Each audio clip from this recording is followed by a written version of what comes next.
Kumusta? Welcome back to Hyper Geek. I'm your host, Kuya Boss nga pala. And for this episode, gusto ko chill lang muna tayo. No? Labas sa nakagis na nating brand ng Hyper Geek na sobrang hyper.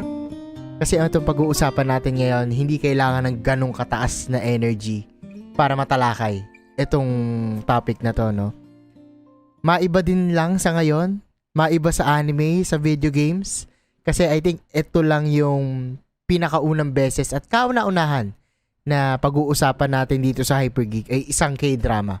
So, at ang tinutukoy ko dito mga tol ay itong Reply 1988. Ayan. Bihirang-bihira talaga ako manood ng K-drama mga tol kasi hindi rin talaga siguro nahilig dahil nga mas mahilig ako sa anime at ibang mga series na US series rather, gaya ng Friends, How I Met Your Mother, ganyan. At yung iba pang mga Marvel at DC na series, bihirang-bihira ako mapunta sa K-drama. No? Just to jumpstart this episode mga tol, ano ba yung history ko sa K-drama? Napaka-konti lang. Bilang lang sa kamay. No? Ang pinakauna kong K-drama talaga ay yung Gumiho. Yan, My Girlfriend is a Gumiho. Siyempre, Lee Seung-gi yun eh. And yun talaga that time, natatandaan ko yun. Dahil kinilig din ako nung time na yan. Tapos nauuso dun yung laging iniinom ni Miho na soft drinks na parang Sprite. Yan. Dati, that time, hindi yun basta-basta nabibili dito sa Pilipinas. Hindi gaya ngayon na napakarami ng Korean Mart. No, nauso na yung mga Sangyup. Nauso na yung ibang mga Korean store din dito sa Pilipinas na nagkalat na sila. Pero before, let's give it a year. 2012? Around 2013 to 2012, ganyan, 2014, hindi ganun pa kalaki yung mga Korean store dito or sobrang tagupa, maliliit pa, no? Yun yung time na yan na nanood ako ng Gumiho and I think counted naman yung Boys Over Flowers kasi fan ako ng F4, yung Taiwan version, sila Daominse. Yung Boys Over Flowers, I think hindi ko siya natapos or hindi ko na masyadong maalala. Yan, yung kwento ni Jandy. Pero ang natatandaan ko doon ay mga music na. Yung mga music na. And then, here comes Netflix series. Ganun lang. Tumawid na siya ng gano'n, no? Regarding sa Korean drama. Ang mababanggit ko na lang sa inyo ngayon na talagang sinubaybayan ko na Korean drama ay yung Uncanny Counter. Hindi nga siya drama eh. Under lang siya ng umbrella ng K-drama dahil Korean series siya. Pero yung mga bida doon may powers din talaga. Yun, isa sa mga na-enjoy ko yun. Sila Dohana, sila Gamotakshi, yan, si idol ko si Gamotakshi, si Maju Sok, yung kalaban nila ron sa season 2. Yan, sobrang na-enjoy ako doon. Inantay ko yung season 2 noon. Nagkaroon pa ng controversial yung Uncanny Counter na yan kasi na-involve into a alleged issue yung bida doon na actor. And eventually, this 2023, lumabas na yung season 2 ng Uncanny Counter. No, sobrang bihira. Sobrang bihira. Kahit din yung ibang pinapanood kong series sa Netflix, galing din Japanese, gaya nung Alice in Borderland, ganyan. Pero, as another point of context, mga tol, fan din talaga ako ng K-pop. Naging fan ako ng K-pop. Naging fanboy ako ng Girls' Generation. Umabot sa punto na kasali ako sa isang grupo na fan ng Girls' Generation sa Pilipinas. Umabot sa level na kada may member na mag-birthday, sineselebrate namin dito. Hindi pa nauso yung Only Sangyup. Nag-a-Only na kami nun before along with Socified Philippines. Kung familiar kayo doon, yun yung grupo namin na official group, quote-unquote official fan group ng Girls' Generation sa Pilipinas. Yan. Hindi lang sa Pinas yun. May website pa yun eh. Basta, sobrang lalim nun. No? Sobrang lalim nun. Tatagal tayo pag kunento ko pa sa inyo kung paano ako naging fan ng K-pop before at doon na ako napunta sa K-drama ni Gumiho. And then yung Uncanny Counter. Then, I think yun lang.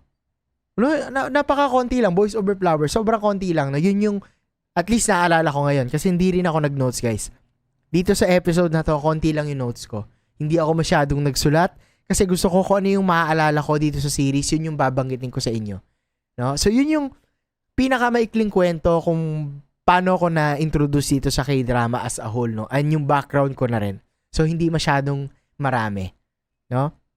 Actually, just to go, as we go all out, dito sa ano na to, dito sa episode na to, bago ako pumunta dun sa mga spoilers, ito yung naging jumpstart ng kwento, guys. Kasi, when we were looking for something to watch nung time na to, dito sa bahay, hindi ako naghahanap. And I think kaya nag-resonate sa akin yung Reply 1988 that time. Kasi hindi siya kailangan ng napakaraming brain cell para maintindihan mo. Napakasimple lang ng story. No? From here on out, let's go all out. No? Let's go all out. Kaya nabanggit ko na napakasimple lang ng story niya, guys. Kasi it was about a certain point in time na wala pang smartphone. Reply 1988. So, let's take the year 1988. Wala pang smartphone. It was about 5 families na nasa isang street sa Sangmyundong, yon. At doon umikot yung storya. Sobrang babaw lang niya. No, hindi mo siya kailangan sobrang intindihin na titignan mo lang yung mga nangyayari doon. Ano ba yung mga normal na nangyayari sa isang household, sa isang pamilya. Yun yung nagustuhan kong tema ng series. Simple lang siya. Kung kumakain ka habang nanonood, kumakain din sila. Ang sarap din ng kain nila. Laging maraming gulay, kimchi, only kimchi. Ay, Diyos ko talaga, puro sitaw, ganyan. Tapos nakikita mo, doon pa lang sa episode 1, makaka-relate ka talaga. Makaka-relate ka doon sa mga representation ng mga family nila na halos lahat na-represent nila. No, meron ditong family na kompleto. Kaya lang nasa basement. Oh, so medyo hindi well off. Ganyan. May isang family na well off. Kaya lang disconnected. 'Di ba? Hindi masyado nag-uusap-usap. Hindi nila alam kung paano kumonek sa isa't isa. Merong isang pamilya dito na walang nanay. Meron ditong isang pamilya na walang tatay. 'Yun. Ito yung nagustuhan ko dito sa klase ng story nila kasi in a way, na-cover nila lahat nung mga pwede nating makita kung wala yung isang figure na yun sa isang family through the representation of the series. Ang galing lang. No, sobrang nag-enjoy ako lalo na dun sa naunang mga episodes kung saan kumakain lang sila. Si Dokson, ayan, papasok na natin yung mga cast, no? Si Dokson, lagi siyang nagsiselos dun sa kapatid niya kasi yung kapatid niya, atribida, no? Kontrabida talaga. Hindi ko alam kung may ganun kayong ira sa buhay nyo, kung may mga kapatid man kayo, na yung kapatid nyo kontrabida, no? Talagang sa lahat ng plano mo, kontrabida sila. Ayaw magpahiram ng gamit, ayaw magbigay ng ulam, ang daming tinatago, tapos nananakit. Yan. Context na lang, guys, no? Bunso kasi ako, so you know where I'm going. Alam nyo kung saan ako humuhugot. Diba? Yun yung time na yun. Ganon na ganon kami. 3 kami magkakapatid at nakaka-relate ako kay Dokson. Tangina, iiyak na lang ako. Alam ko si Dokson hindi bunso Yung bunso nila, yung lalaki na mas mukha pang matanda sa kanilang 2 babae. Hindi ko alam kung bakit ganon, no? Pero nag-work naman siya all throughout. Ako yung bunso na parang laging nahuli, laging kulelat, laging nangihiram. Yan yung mga ganyang bagay. Laging nangihiram, laging napagdadamutan. Ganong klase. Na tapos, syempre, yung parents naman din nila, walang magawa dun sa series. Diba? Yung nanay at tatay nila, habang nanonood sila ng TV, although they are connected, ang gulo nila sa bahay nila dun sa basement. Diba? Nakikita mo talaga dun. I think sila yung pinakamasayang family dito sa kwento natin, no? Sa family ni Dokson at ni Bora. Yan. Hindi ko, again with the names, no? Hindi ko alam yung mga pangalan nung mga parents. So, sasabihin ko na lang tatay at nanay ni ganito. Kasi at least yung magtotropa kilala ko. No? Pero, dun sa pangalan, medyo mapagbabalik-baliktad ko, mahirap na. Mahirap na. So, yun yung nagustuhan kong tema nung series. It's about family.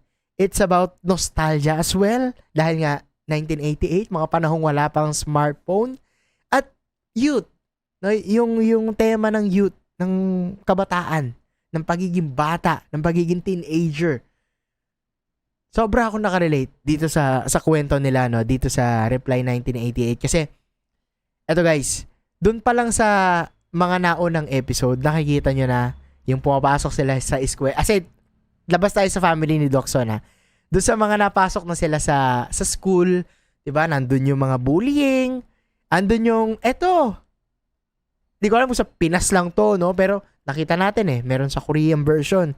Yung mga nanay na nagkukumpulan paghapon, na kung ano yung ginagawa, tapos nagchichikahan. Ayan, may ganyan din part yung nanay ko before. Nagpagchikahan sa kapitbahay and talagang nag-e-enjoy sila. Hindi natin naiintindihan yung dati as a teenager. Ang alam lang natin, lagi silang nakatambay sa hapon, tapos sa gabi, kakain na, then nag-uusap sila mag-asawa habang tayo nanonood lang ng TV, tapos uulit. Diba? Uulit. Andito yung part na nagpapapansin tayo sa mga crush natin kasi alam mo na, high school hindi pa graduate, diba? Ganon. Dito ako nakaka-relate talaga sa mga ano na to, sa mga trope nito na pinakita nung series. Ano? Gusto ko isa-isahin natin yung family nila. Ang pinaka-notes ko dito guys na ginawa. Naglagay lang ako ng movie poster or nung series poster sa harap ko para makita ko yung mga cast. And then from there, babanggitin ko kung ano yung mga naalala ko at nagre-resonate sa akin, no? Sisimulan ko na dito sa pinakamataas na level. Kasi feeling ko ako to Feeling ko ako to. Si Aigo Kim Sajang! Ayun, yung tatay ni Jungwan. Ito yung sobrang dorky, sobrang kulit, sobrang, alam mo yun, yung napakagaslaw, ang gulo, no? Ganito ako, nakikita ko yung sarili ko sa kanya, na kahit magkaiba kami ng edad, feeling ko ganito ako pagtanda. Yung, papansin, extroverted na, kung ano-anong ginagawa, kumakanta kung ano-ano, tapos pag may nakitang ibang tao, sisigaw. Ewan ko, nakikita ko talaga yung sarili ko sa kanya, dun sa tatay ni Jungwan at ni, sino to? Dongbong ba? Yung pangalan ng ano niya, ng kapatid niya. Tapos si Miran yung kanyang asawa. Yung leopard print palagi ang suot. Yan. Sila yung pamilya na nanalo sa loto all of a sudden. Dahil dun sa hobby ni Jungbong na pag i-scratch ng tansan, di ba? Napaka-nostalgic din nun. Yon, feeling ko, dito ko talaga sobrang nakikita yung sarili ko nun sa kanya na kuripot din di ba? Ang yaman na, tapos frugal din siya. Na parang sabi ba ni Miran, kailan mo ba i-embrace yung pagiging well-off natin? Bumili ka naman ng magandang jacket. Kasi paulit-ulit ka ng damit. Paulit-ulit ka ng sinusuot. Diba? Kailan mo ba i-embrace? Bakit hanggang ngayon, kuripot pa din yung hobby mo? Kuripot pa din yung galaw mo? Yun, parang nainis dun si Miran Kasi sobrang frugal nga na tong nung tatay nila, no? And naloko din siya. Kasi naloko siya ng kaibigan niya, binintahan siya ng jacket na overpriced, tas sira yung zipper. Yun, yung si Miran sobrang taklesa, di ba? Nakikita nyo? Yung contrast ng family niya, ni Miran, ni Jungwan, ni Jungbong, at itong lalaki na to, yung nakasalamin, ni Aigo Kim Sajang. Yung contrast niya ng family, dito kila Dokson. Sila Dokson, kahit na hindi sila ganun ka-well off, na nakatira lang sila sa basement, in a way, meron silang bonding within the family. Compared kila Jungbong before, at least on the early days of the series, na disconnected. Hindi sila masyadong nakakapag-usap, hindi nila gets yung isa-isa, lagi silang tahimik kahit si Jungwan at si Jungbong na laging nakakulong lang sa kanyang kwarto. Kita mo dun yung kaibahan ng pamilya nila, no? And dito naman tawid tayo sa family ni Sunwo tsaka ni Jinju. Ito, yung nanay nila, kasi maagang namayapa yung tatay nila, di ba? And I think they are living in the pension of their father. Alam ko yun yung, kasi walang work yung nanay nila. Naghahanap pilit ng part-time yung nanay nila ng work. Pero umabot pa sa punto na yung nanay ng asawa niyang namayapa, nagnanag sa kanya, nagger, yung parang sinusumbatan siya na parang, kaya mo bang bigyan ng gantong buhay yung mga apo ko? Mga ganyan. Isa yun sa natatandaan ko talagang nagpaiyak sa akin. Dito sa episode na to, dito sa series na to. And actually, that was my favorite episode. It was the episode about the mothers. yung pagiging nanay. Pinakita doon kung ano yung ibig sabihin ng pagiging nanay. 'Di ba? Na at the end of the day, yung mga nanay natin, kahit na may iba silang nararamdaman, nanay pa rin sila. Na kahit naging nanay na yung nanay mo or yung lola mo, kahit lola mo na sila, nanay pa rin sila ng nanay mo. Ang galing nung part na yon. Ang ganda ng message yun sa akin at dito ako naiyak. Unknowingly, for some reason, dito ako naiyak. Lalo na nung nag-breakdown yung nanay ni Sunwoo at ni Jinju doon sa lola nung asawa niya. Na parang hindi namin kailangan ng tulong mo. Lalo na kung babastusin mo lang ako. Wag na lang po. Wag na lang po. Doon naman sa version ng nanay ni Jungwan dito kay Miran. 'Di ba nung nawala siya, ang gulo ng all boys. Ang gulo ng all boys. Not knowing na one of the things that can make you or feel, paano ba? Nagalawin ko na lang. Para maiparamdam mo sa nanay mo na kailangan mo siya, hayaan mong pagsilbihan ka niya.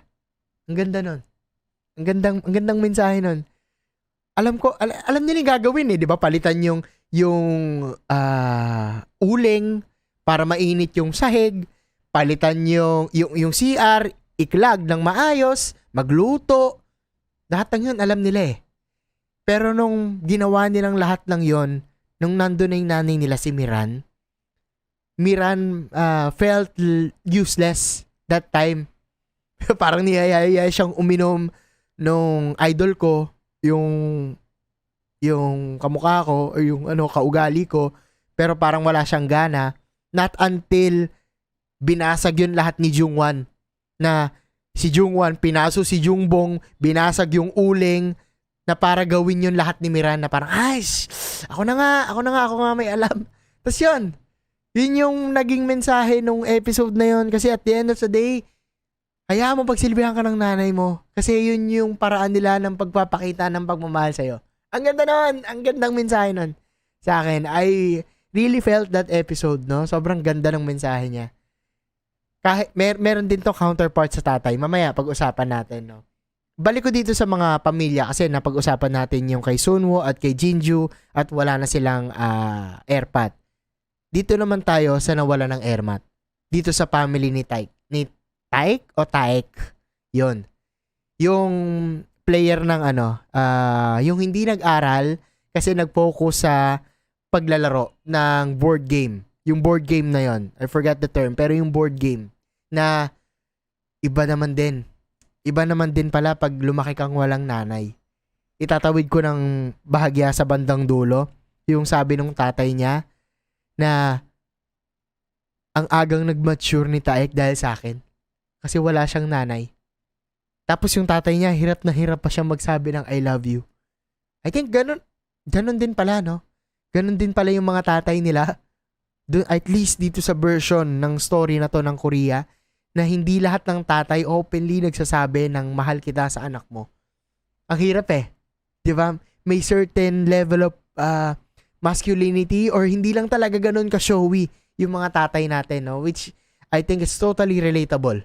It's totally relatable, guys. Dito sa part na to na sinabi niya, sobrang aga nag-mature ng anak ko.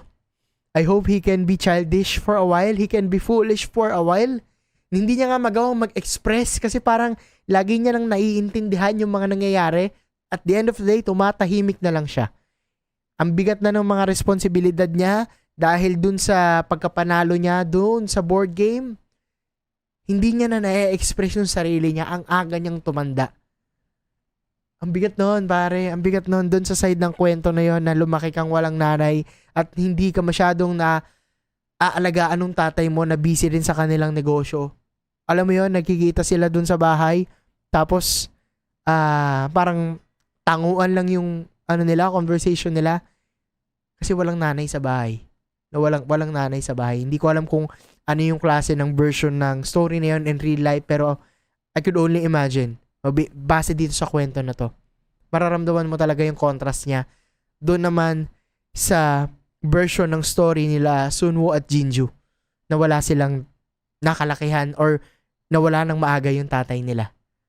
Naalala niyo yung nahuli nung nanay ni Sunwo na merong sigarilyo dun sa ilalim ng cabinet niya? Dun sa ilalim mismo nung drawer or cupboard. Akala nung nanay naninigarilyo si Sunwo.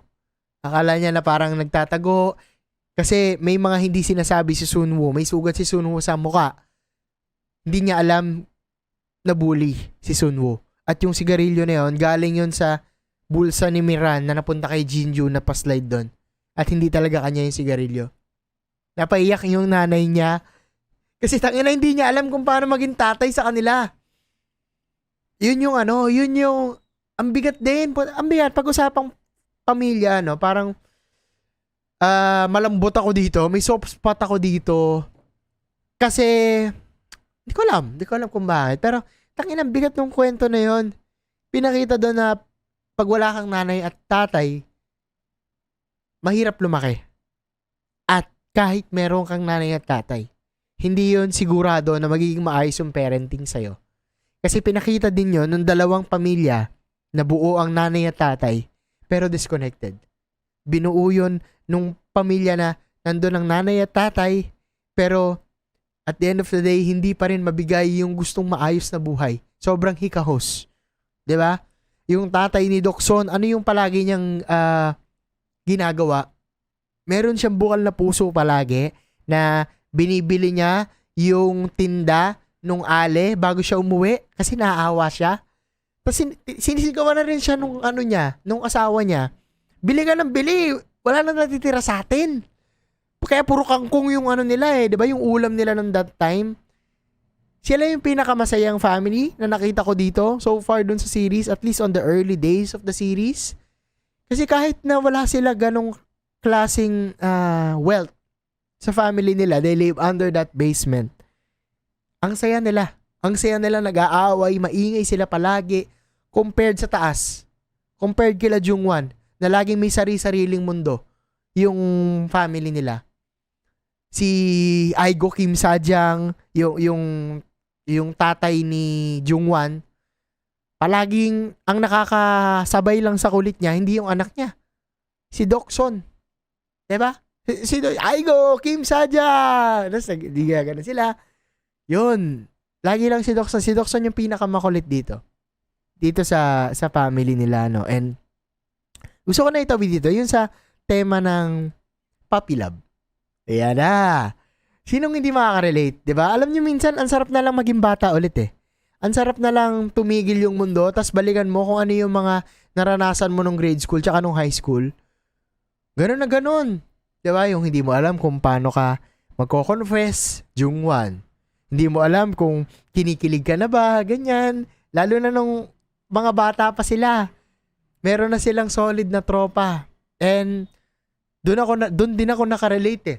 Kasi at one point in time, may ganun din akong klaseng version ng kwento na lumaki ako sa isang community na kung saan sila araw-araw yung nakikita ko. Mga nakasama ko na putikan sa daan, nalaglag sa puno ng mangga, naghabulan. Whether babae ka or lalaki, hindi siya, irrelevant siya. Nung time na immaterial siya. Ang nasa isip lang namin noon, lahat magtotropa kami. At walang ibang masayang nangyayari kung hindi yung nasa paligid lang namin. Napakasaya nun. Napakasayang balikan nung time na yon as my childhood as well. Lalo na nung wala pang smartphones. Dito din yun eh. Di ba nung wala pang smartphone, ano tayo? Yung TV na may antena, dyaryo, crossword puzzle, yung tanching, tansan na na may promo sa likod. Yung yung ini-scratch mo ng piso. Tapos titignan mo kung nanalo ka. Those were the days. 'Di ba? Sa mga batang 90s, I think nakaka-relate din kayo dun sa mga part na yon nung eksena dito sa Reply 1988 kasi those were the simpler days. No, yung mga panahon na hindi tayo nakaasa sa kung ano yung meron digitally. Wala mga content on that time. Wala mga podcast noon. Ang meron noon, balita. Ang meron noon, kung ano yung meron lang sa atin, radyo, Walkman. Diba? Yung gustong-gusto mapalanunan ni Dokson. Yan. Ay, nako, naalala ko yung Walkman dati na talagang uulit-ulit ka lang ng kanta. Diba? And yung mga school projects, gaano ka-toxic yung mga teacher. Yung principal, yung tatay ni Dong Rion, isa rin yun. Isang family rin yun dito na ang galing lang kasi hindi sila masyado na-highlight. Alam niyo kung bakit? Sila naman, or kay Ryong Don, kay Lizard, ito yung version naman ng family niya na kahit well-off sila, meron sila lahat, pero wala palagi sa bahay nila yung magulang niya. 'Di ba? Kaya lagi siyang nandun sa tropa. Lagi siyang nasa ibang lugar. Tapos yung tatay niya na sobrang galing. Ang hirap na ilabas yung pagkakulit ng tatay niya na later on nakita natin doon pala nakuha ni Ryongdong yung pagiging makulit niya na eventually nawala doon sa tatay niya kasi yung tatay niya kinailangan sumahod, kinailangan magtrabaho, kinailangan pang mas matuto para maging principal ng isang eskwelahan. Pati yung nanay niya na palaging absent. 'Di ba nung parang may sakit si Ryongdong na wala mag-aalaga sa kanya, naglagay siya ng something sa puwet niya, tas sumabog. Tas yun, 'di ba? I think na-aksidente pa rin siya, na-aksidente siya. All of those things happened dahil yung magulang niya hindi siya nakikita. Hindi siya nakikita at gusto niya parang lagi siyang wala sa bahay kasi natatakot siya kay principal. Si principal na parang hindi niya rin alam kung paano ipapakita sa anak niya kung paano magpakita ng affection. Diba? Yun yung pinakita doon naman sa version ni Ryongdong. No? Sa dulo, mas nag-make sense siya. Kasi nung kainuman na nila, yung gumagano na yung tatay ni Dokson, napakita na natangin na dati palang dancer yung tatay ni Ryongdong. Diba? Ni Lizard. Dati palang makulit. Doon pala nagmana to. Ganyan na napaka out of character sa unang tingin kasi hindi yun yung napakilala sa atin all throughout. Diba? Pinipilayan pag gusto ng umuwi ng bahay, tapos sobrang stricto sa eskwelahan pag siya yung homeroom teacher, 'di ba? Yung time na 'yon kasi magkakasama sila. Ito pa yung gusto kong i-highlight sa eskwelahan. Yung nag-share ng baon. Hindi ko alam kung naranasan niyo yan, pero nakakatuwa yung part na yun talaga dati. Yung mga panahon na wala tayong pera, yung mga panahon na nakaasa tayo sa ulam ng ibang kaklase. Kasi at one point in my life, ganun ako. Naging ganun kami, no? May baon ako or may baon yung iba, tapos halo-halo, dyan, and then hihingi ka ng ibang baon. Ang saya niyang balikan. Gaya ng sinabi ko kanina, guys, bakit ang saya panoorin ng Reply 1988? Kasi it tells that real story about our life from before. Our lives from before. Na hindi ganun kakomplikado. Na makaka-relate ka in a way. And simple lang. Simple lang yung gusto niya ipakita sa'yo. Wala masyadong matinding plot twist.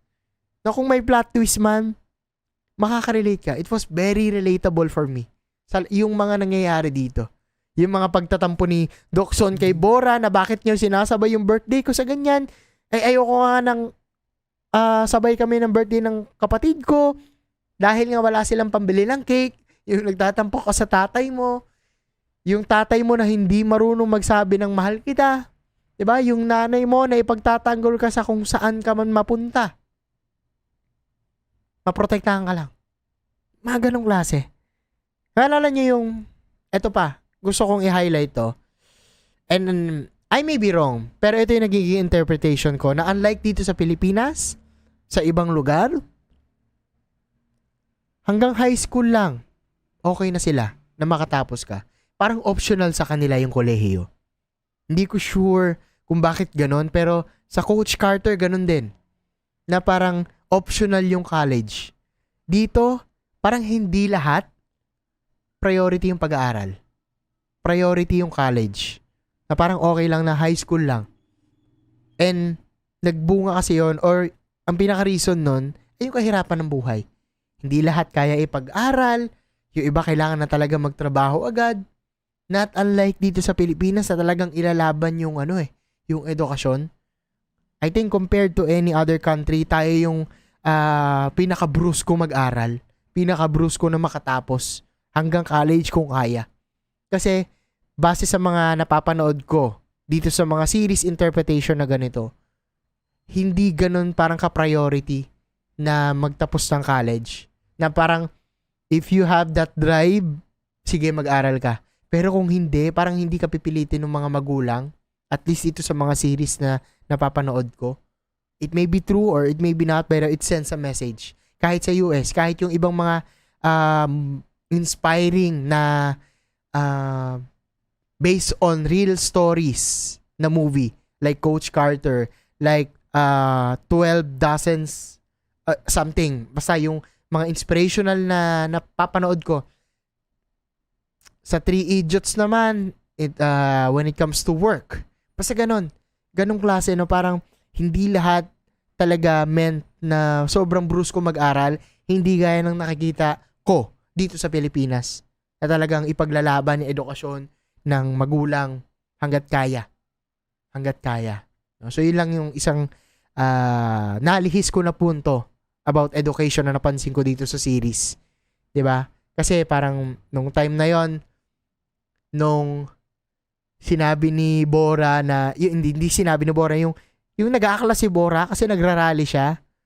'Di ba? Tapos sobrang galit. Doon ko lang nakitang nagalit yung tatay niya talaga. Na parang gusto mo kalbuhin kita para di ka makalabas ng bahay. Yung mga ganong klase. Tapos si Jungbong ilang beses nang bumagsak sa exam at hindi makapag-aral. Yung mga ganong klase, 'di ba? Na parang nasa bahay lang siya. Hindi ma-real talk ni Miran kasi siya yung dahilan kung bakit sila mayaman dahil sa kanya galing yung fortune dun sa hobby niya na mga weird na mga pagtatansyan, no? So, tangent lang guys. May nakita akong One Piece figure sa loob ng kwarto ni Jungbong. Which is very weird kasi 1999 yung One Piece. 1988 yung tema nung series. Ay, wala lang. Nahuli ko lang, no? Pwedeng patawarin, no? Hindi ko pa nababanggit yung kambing. Yung comedic timing ng kambing. Sobrang lupit. Nakakatawa talaga. Lagi pag naririnig ko. Gusto kong balikan yung kwento dun sa mga nanay. Kasi, naalala niyo yung nanay ni Jinju at ni Sunwoo na ang daming ginawa nung nanay nila para itago na okay siya. Para itago na hindi siya naghihirap. Pero nakita pa din nung nanay niya. Nakita pa rin nung lola nila Jinju na hirap yung kanilang nanay. Nakita pa rin nung lola nila. Iba Mother's instincts. Pinakita din yung mother instincts. Sobrang galing. Sobrang galing. Kasi totoo Totoo. Parang among anyone else, kilala ka ng nanay mo. Alam ng nanay mo kung ano yung nafe-feel mo. Kahit nung hinahanap nung nanay ni Bora, siya, nung nasa harap na siya ng mga pulis. 'Di ba? Nagmamakaawa pa siya dun sa mga pulis na mabait na daughter ko to. Nagtatap to sa klase. Hindi siya yung nagrarally. Huwag siya yung hulihin nyo. Ganyan. Mother's love. Mother's instincts. Gustong-gusto ko yun. Gustong-gusto ko yung episode na yun, no? And all throughout the journey, nakafocus tayo aside sa family, doon sa love story ni Dokson. Nakaabang tayo kung sino yung magiging partner niya sa dulo. Kasi pinapakita yung matandang Dokson, 'di ba, na parang nagkikwento. Hinted sa akin na si Taek yung niya, parang isa sa mga, it's either Taek or Jungwan. Kasi doon pa lang sa parang picture frame, wala naman silang picture ni Ryongdong, wala silang picture ni Sunwoo. So silang dalawa lang yung parang magtatalo at the end of the day. And I think ginawa talaga nung series na mag-root tayo kay Jungwan. Hindi ko alam kung may Team Taek dito all throughout, no? Pero sila kasi may chemistry simula pa lang no? Parang unspoken words yung love nila. Pinakita dun sa series na si Jungwan, hindi lang siya maka-amin talaga, torpe din. Hanggang dulo kasi. No, hanggang dulo. At yun yung nakakaiyak. Kasi ako Team Jungwan talaga ako. No, Team Jungwan ako. Kaya lang palagi siyang nauunahan ng kaba at ng pagkakataon. Hinayaan niyang maunahan siya ng pagkakataon. Hinahayaan niya rin kasi, or siya kasi yung tipo ng tao na inuuna yung ibang tao bago yung sarili niya. Di ba? Kahit sa tropa, makikita mo eh. Nung akala niyang una si Sunwoo ay may gusto kay Dokson, you don't need to explain, pare. Nung gano'n, no, parang hindi niya alam kay Bora may gusto si Sunwoo. Nung hiniram ni Sunwoo yung libro ni Dokson, kay Bora pala yon, yung mga markers, di ba? Hindi na siya nagpaliwanag eh. Nag-give in na lang siya. Pero at the end of the series pala, doon pa lang sa magre-represent si Dokson sa isang Olympic game nila doon na na-cancel, doon pa lang, in love na siya kay Dokson. Diba? In love na siya kay Dokson. Ang galing lang. Ang galing lang nung may mga ganun tayong tropa talaga no, na parang unahin yung iba bago sarili nila. Hindi na lang sila magsasalita. At ang sakit nun makita as a viewer or as a watcher of this series na hanggang dulo dinaan niya sa biro yung yung feelings niya kay Dokson. Tapos yung Sing-Sing iniwan niya raw sa restaurant, 'di ba? Kahit nung yung binuhat ni Taek si Dokson kasi napilay si Dokson, naiwan yung jacket tsaka yung bola. Ewan ko, yung mga napapansin ko, sayang kasi yung mga gamit. Pero yun yung napansin ko na parang until the very end, sana umamin siya. Sana nasabi niya para nakapag-desisyon si Dokson. Kasi at one point in the series, ginusto siya ni Dokson eh. Nung umiiwas siya, dahil akala niya nga si Sunwoo yung gusto ni Dokson at may gusto si Sunwoo sa kanya, pumapasok siya ng maaga. Tapos si Dokson, medyo kinikilig-kilig, inagahan din niya yung pasok, tapos natulog siya, nagka-moment sila dun sa bus. Nakakilig yun. Nung moment na yon, sa mga crush natin nung dati, di ba? May mga ganun yung mga chummy, tawag ko nun chummy moments. Yung mga ganung klase nung high school, nung grade school na ngayon, wala naman ang ibig sabihin, pero dito sa series kasi dinalay ni Jungwon. Hindi na pinakita kung ano yung nangyari kay Jungwon, no? Until the end of the series. Pero gustong-gusto ko yung isa sa mga actually yung dulong episode. Sobrang nagustuhan ko siya. No, kasi doon pa lang sa dulo, aside pa sa na-reveal kung sino yung nanalo kay Dokson, napakarami ng nagbago, napakarami ng naging plot twist gaya ng pagsasama ng nanay ni Sunwoo sa tatay ni Taek. 'Di ba? Parang Taek o Taek, no? Sorry, I keep on butchering the name. Pero isa 'yun sa parang ang gandang nangyari kasi in a way yung pagkukulang ng isa't isa napunuan nila, no? Nagsama sila and doon yung magtropa nagsabi sila na parang sana okay lang sa'yo. Tapos sabi ni Taek okay sa akin. Sabi ni Sunwoo, galing mo pare, ako ata yung may mali. Kasi yung una parang hindi niya matanggap, diba? Nagkaroon pa siya ng illusion na nakakausap niya yung tatay niya kasi he's not ready to move on. Pero hindi kasi yun para sa kanya eh. Para yun dun sa nanay niya.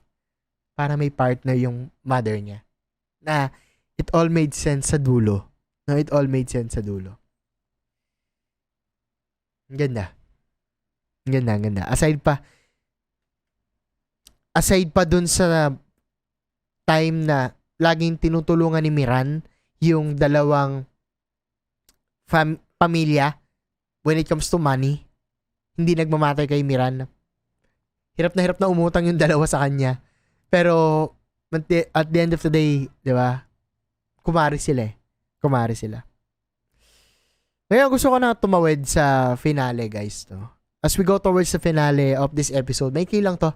Gusto ko lang talagang pag-usapan kung gaano kababaw pero tagos yung kwento nung Reply 1988. And as I found out while I was searching, it was one of the highest, or it was one of the top K-dramas of all time. Itong Reply 1988. Kasi maraming reply. I think 3. Pero itong Reply 1988, it was one of the most well-received K-drama of all time as a top 10 na K-drama siya na parang nagtagal daw talaga sa television. Sobrang minahal yung chemistry ng mga character dito sa series na to, no? Looking back, nung pinanood ko yung episode 1, I wasn't really paying attention kasi nirecommend lang din to ng nobya ko na parang panoorin ko, pinindot niya, and then nakikita ko lang bits by bits. Nahook ako doon na sa part na hinuhulaan na namin kung sino yung crush ni Dokson. And then, I fell in love with the series afterwards. No? Nakita ko na yung mga pagmamahal ng mga magulang, yung mga pagmamahal ng tropa. Those were the days na talagang for me, I consider my childhood as one of the best moments in my life na talagang wala na ngayon at hindi mapapantayan na sa memory ko. Din yung nagawa sa akin nitong Reply 1988. And as I look back, while watching the series, I had a good cry. I had that good cry. Isa sa mga hindi ko nabanggit kanina na tema nitong series ay sacrifice. Napakaraming sacrifice dito sa series na to. Kung mapapansin nyo, yung time sa dulo doon sa sapatos nung tatay ni Bora. Nung binigay ni Bora yung sapatos niya tapos hindi nagtugma, naiyak siya. Naiyak siya, no? Kasi hindi natin madalas basa yung tatay natin, no? Kasi hindi sila ganun ka showy, hindi rin sila ganun ka vocal when it comes to what they want sa buhay. At kung ano yung binibigay natin sa kanila, madalas tinatanggap lang nila.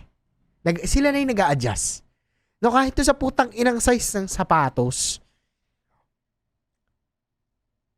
doon sa dulo nag-breakdown yung tatay niya. I think doon ko lang siya nakitang umiyak na parang nung time na yon, proud na proud siya kay Bora on anong kinalabasan ng paglaki ni Bora as a woman. Yung time na yun na parang may sulat siya kay Bora na parang, anak, proud na proud ako sa'yo. Ngayon na ikakasal ka na, kahit na sinabi sa akin ng nanay mo na dati nandito lang tayo sa basement na to, pero ngayon unti-unti nyo na kaming iniiwan ni Dokson. Yun yung inevitable eh. Eventually, di ba? Lalo kapag babae yung anak mo, talagang ipaparaya mo siya sa mapapangasawa niya. Doon ko lang nakitang nag-breakdown yung tatay niya kasi nung time na paalis si Bora papuntang college, nahirapan ako magsalita. Pinipigilan niya yung emosyon niya, guys. Pinipigilan niya yung emosyon niya. Yung sabi niya, diyan lang muna kayo. Kailangan ko pumasok ng maaga. Hindi ko na aantayin si Borang umalis. Tas yung pala, nandun siya sa dulo ng street. Sa street nung Sangmyundong. Inabang niya si Bora. Binigyan niya ng mga biogesic, ng mga gamot, at ng mga payo. And to see her off. Na parang bago umalis si Bora, bago siya mag-college, nakaabang doon yung tatay niya. Galing. Tangina. Ang galing nung part na yon. Never, almost never, or bibihira yung tatay na magsasabi sa'yo ng mahal kita or I love you. Kahit magulang. Pero pinapakita nila yon through their actions.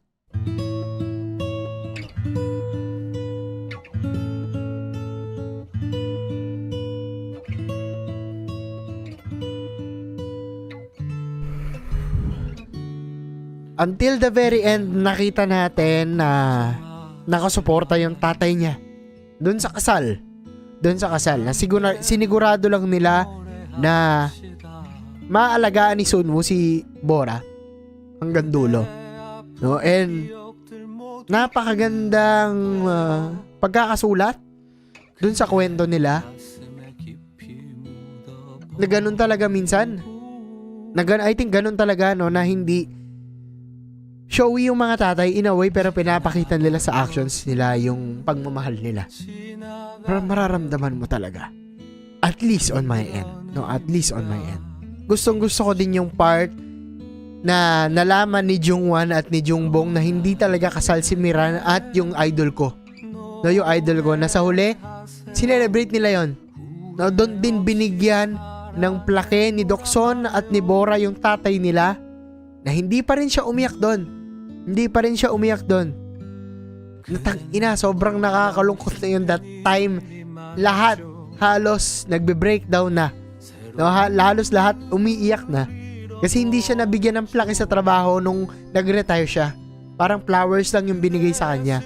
And as the loving daughters as they are, kahit kasama yung bunso nilang kapatid, binigyan nila ng plake yung tatay nila. Napakagaling lang, napakaganda lang, no? I think yung bagay na yun, sobrang relatable, no? Yung meron talaga tayong phase sa buhay natin na suwail tayo. May phase tayo na rebelde tayo sa mga magulang natin, lalo doon sa mga panahon na nag-aaral tayo. Ayaw natin silang kasama, gusto natin madalas sa labas ng bahay, gusto natin madalas kasama yung tropa natin. Pero as we grow older, no, as we realize na hindi na sila bumabata, doon tayo mas nagkakaroon ng oras sa kanila. Doon tayo mas nagbibigay sa kanila ng oras at panahon. Kasi gusto nating ibigay kahit papano or sulitin yung oras nila. Kung ano man yung natitirang oras nila sa mundo. No? Gusto natin ipakita sa kanila yung magiging achievement natin, yung mga bagay-bagay na gusto natin maibigay sa kanila. Kasi mula nung bata tayo, all out sila sa atin. Sa magulang lang natin naramdaman yung unconditional love. It might not be everyone's story, pero I think for the most part, sa magulang lang natin nakukuha yung unconditional love. So, yung pinakita din dito sa series na yun, na walang kapalit, walang ibibigay na iba. Pagmamahal lang. Napakagandang tema ng show na to.